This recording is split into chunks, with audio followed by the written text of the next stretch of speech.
Lloyds, John Lewis, the big private equity firms that are looking towards getting into the UK market? Do you think it's going to move more away from accidental landlord to the more professional corporate level? The thing about build to rent in general institutional is that there's lots of hands up for a nice block of flats in a suburb of Liverpool, Manchester, Birmingham, somewhere in London, etc., etc. They understand the yield. They've got a view they take from the market leaders in the industry, or the supposed market leaders in forecasting, on a 5-year, 10-year basis. They've got a build cost. They understand where they are.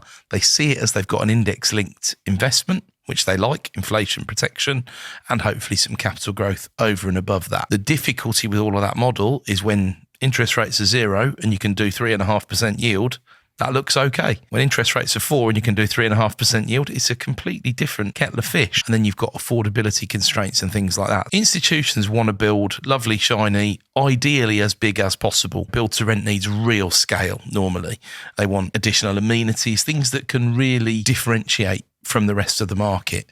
And build to rent investments get underwritten at fairly fantastic rents when I see them. But then when you think the average build to rent is 7 years from conception to delivery, by the time you've had the 7 years, you're going to get there on the rental front probably. So they're not unreasonable. But you let me know when institutions will be ready to own. And there are a couple of private equity backed places that do it, but want to own a street of terraces in Newcastle, which is how Granger started back in, I think it was 1918. Obviously now a public company, been public for decades, and they don't do that sort of stuff anymore. They do build to rent, they do freeholds, they do all sorts of stuff on the new build front and all the rest of it, but they've moved away from their older stock because institutions don't like the uncertainty of managing an old creaking portfolio.